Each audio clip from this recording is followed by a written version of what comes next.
Okay, let's do this thing. Nope, not that way. Okay, lined it up. Ah! Nope.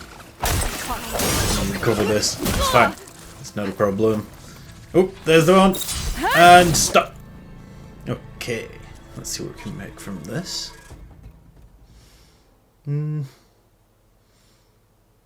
Oh, I'm thinking the other guy might be a little bit close. I could possibly make it work. Yeah, I'm not really feeling this picture. Oh well. Best go take another one. Welcome everyone to another episode of Picture Perfect. It's been some time since I released the first video, but I wanted to get everybody's opinions in, and if anybody thinks I'm missing something, let them have their say and I can try and put them into the videos. And basically, I'm listening to you guys, I will add stuff. This is a whole learning process and we'll make the series together basically.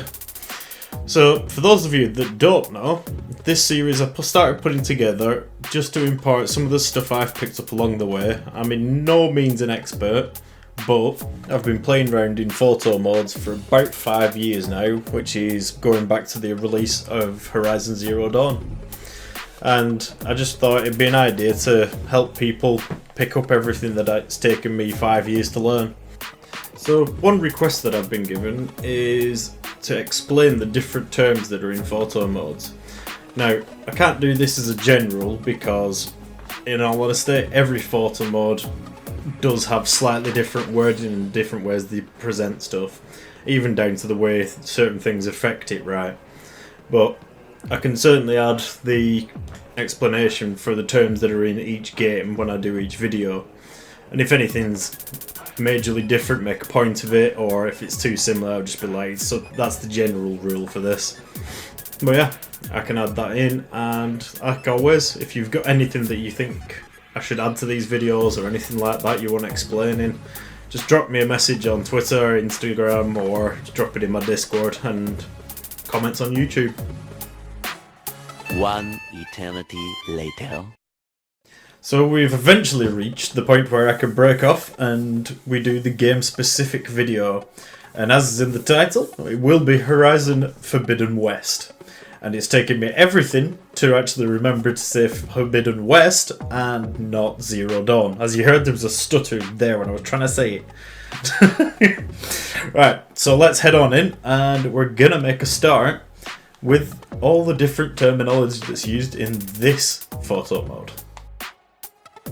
So to start, we have precision. And precision is basically just once you've found the place you want to be, activate that and you'll move a lot slower. You can see at the beginning I was moving quite fast and jerky. You activate that, you've got the nice fine little movements so you can line everything up in the final stages of lining it up. I know it makes sense, final stages of lining it up, but whatever. Toggle grid is exactly what it says on the tin. Sticks the grid on it, which refers back to Picture Perfect 1 if you don't know what I'm talking about with the grid. And on to the next one. View roll. You got a 90-degree roll, left or right. That's entirely up to you if you need it or not. And hide player, obvious. Face paint, so you get different face paints for various different actions in the game. You've got face paints right at the start, so they can just be added to change up how Aloy looks. Then facial expression. Obviously this one is literally obvious. Just pick an expression that you think will fit. Go with that. And one thing that I do like to do is set an expression for the tone of your picture, even if you can't see Aloy's face. Because what you can do is sometimes see the facial movements on the side. So if I look over here, I'll get it so I can try and get the look at the big mechanical thing in the background. I say thing because I can't remember what it's called. But she's actually looking at the floor, but you alter it here. Just tweak away different facial expressions, but then when you turn to the side, So like you can see the cheeks and eyebrow positioning, so it's worth doing. It just adds that extra little bit of detail into your pictures. And the next one we're on is body pose, which is obviously self-explanatory, just pose her in different states, whatever you fancy. And quickly moving past that, we'll go on to lens flare. Now lens flare, I recorded this bit of a clip earlier and I go to the wrong part. It doesn't work on this, so I will click forward and you can see what I actually found to show you what it does. Okay, we found some charges not so far away from where I was. So you can see the red beam across the screen, that's your lens flare. Again, the lens flare does work really good at night, obviously, because you've got a lot of darkness then, rather than the sky being quite light area and all that stuff. And speaking of which, if we just get the sun involved, you can see that if you get it at certain angles, you get the beams that come off the sun when you've got lens flare. So these good little things to play with when you fancy it. Okay, so we're on to lens presets now, and it's something that I don't really use. I prefer to just set everything up myself, but it's something that you could jump to if you want to basically jump to a certain setting and then move on from there. But I always prefer going in and editing yourself. So you see now I'm in focal length, and that's literally just what zoom rate you're at. If you zoom further out, so the smaller lens, you'll go to a wide angle lens, and obviously see more in your pictures, but it can stretch your pictures somewhat. Now one thing that this game does particularly well is little details. So your focal length is used to show off that. And if we zoom in as close as we can to Aloy, you can see the little hairs on her face, you can see the dimples in her skin and all such like that. And yeah, it's just showing you the detail that they've actually put into this game. You see the sunburn on the cheeks and the wear in her skin. All stuff like that that makes it just that little bit more real. And if I just zoom in all the way, you'll see what the precision mode's for. So you see how quickly it says to lose what you're trying to keep track of. So you just activate that precision mode and it's all nice and slow, instead of these jerky movements. Now we move on to something quite important, the depth of field.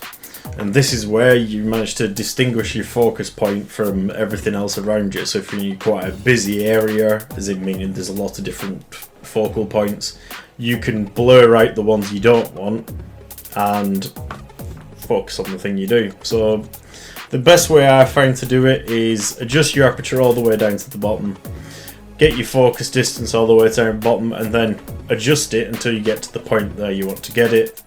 And from there on, you can then move your aperture to expand that focus point or make it smaller. Obviously, if you start it with the smallest point, you can't make it smaller though. As with anything, the only way that you're going to get better with the focus and apertures, and everything else for that matter, is just to play around with them until you get to the point that you're comfortable with them, or at least you know what you're looking for. And even if you don't know what you're looking for, when you're playing with it, you might find a better shot somewhere in your picture. Because this was originally a shot at Aloy, and I've moved the focus off Aloy to the background. You've still got her there, but we're focusing on the background purely, and it's not a bad shot, to be fair. I've probably got a little bit too much blur on Aloy there, but it's not too bad. And of course you've obviously got the autofocus, which I spoke of earlier. You just press the R3, look at the thing, but that obviously means you have to move the screen around and look at something different. And so the next tab that we move across to is brightness, overexposure, colorize, intensity. So brightness is of course the overall brightness of your picture, and overexposure is the adjustment of the highlights. So the highlights would be anything white, anything focus, anything like her focus, not the focus. Might that distinguish?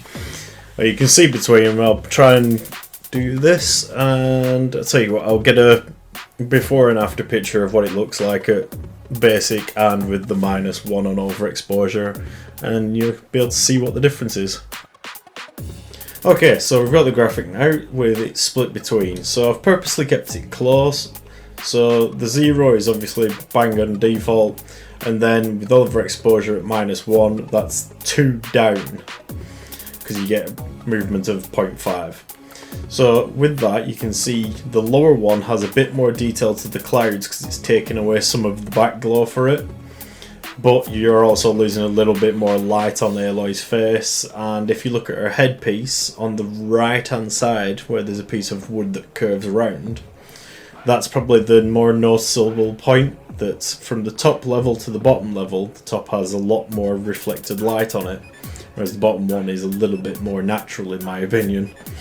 But yeah, it's something to play with, something to just have a look at. See what you make of it and see what you can do with it is the most important part. Moving on, that takes us on to Colorize. So Colorize is filters. There's nowhere near anything to get complicated or anything like that, it is just a filter. And intensity is the one that gives you a bit of control over the filters, so you obviously pick whatever you want on Colorize, and then intensity will enable you to get the difference. When it's at 0 there's your normal picture, intensity at 1 is the full filter effect. So play around with them and see what you can get. And now we move on to one of the really fun parts of this photo mode, the time of day and time-lapse speed. So time of day, exactly what it says on the tin. You move it round, it picks what time of day it is. So 9:43 when we got there was that time in the morning. Go back further and it'll go to like say midnight. Everything after that point will be going through morning, afternoon, night, all the way to just before midnight. And yeah, like I said, it's really nice. You can get the sun in some great positions, and there's some other things that you can do with it. You can get like play around with the shadows and such like that. And I'm going on record as saying changing the time of day is one photo mode function that I would like to see in every single photo mode. Because just having the sun in the slight wrong position can ruin an entire shot for you. But at the same breath, it can also make a completely new shot. You saw me playing around with the shadows earlier, so you might be able to change it so you get a picture out of the shadows itself. Or just the highlights of what's on Aloy now, you get the different colours. It just gives you that such a range of stuff that you can pick anything from it, and you might find that you've gone away from what you first wanted your shot to be, and actually you found something later down the line that's a lot better than what you had in mind. So this tab's pretty simple: border, small logo and greetings. The greetings you'll probably never use. I mean, it's entirely up to you. If you find something that makes it work, great. Small logo is exactly what it says on the tin. It's just a small logo that you can position anywhere on the edges. I would like if you could edit the size of that, but it's not a problem. It works for some stuff. And finally, we reach border, and there's various different choices in there. There's actually some decent variety of what you can use for your pictures and stuff. The one that will never surprise me for how much I won't use it is pattern 1 and the next one as well, because yep, look at it, it's not great. Pass me the bucket. You're probably thinking, because we're on the last page now, it'd be nice and easy, but it's a little bit more complicated. So this vignette is your black borders around the edge or your light borders around the edge. Basically, you've got different ways to increase and decrease this. Your intensity is how strong on how much. So size is how far into the screen your vignette goes. Sorry, into the center, I should say, rather than into the screen. And intensity is how dark it is or how opaque it is. And, well, I've kind of sold that out there, haven't I? I sold it to be a little bit more complicated. It isn't. It just looks like it's going to be complicated. And with that, that is every single one of the different settings and modes in this. And it's what turned out to be a simple request has actually turned into a format of a video. So at this point I need to ask you guys if this is the way you like it being explained, or if you feel I should change it up. And if I should change it up, please suggest how. Because there's no point just saying, I want it changed. It's like, how? I don't know exactly what you mean by that, and it no way lets me know what you're actually expecting. But please get in contact if you do have any suggestions or even any questions. And what I'm going to do now, I'm going to leave you with a bit of tongue-in-cheek shot, because the community has... To say this picture has been used a lot is an understatement. But what it does do is show off a lot of the different functions all in one picture, and it shows off how good this photo mode is. And it was at this moment I knew this was possibly one of the best photo modes going in the game. Now, it might not have all the features that you want, and the dome can get a little bit annoying, but in general it is an absolute beautiful world that Gorilla has set out for us here, and I'll be spending a lot of time. I probably already have. I think I'm about 20 hours in, 30 hours in. Yeah, I've not done much of the actual story, I just keep taking pictures. But this little photo here, like I said, the community went wild after someone posted one. I don't know who the first one was. I tried not to post one, but after doing this and looking at it, I was like, I've got to post it. But yeah, try and avoid posting them because everybody else has. It's not original, but it's definitely worth having a lineup of the shot just to show yourself. But that's everything from me for today, and I will thank you all for coming. Please like and subscribe if you haven't already, and I will catch you on the next one. Peace out.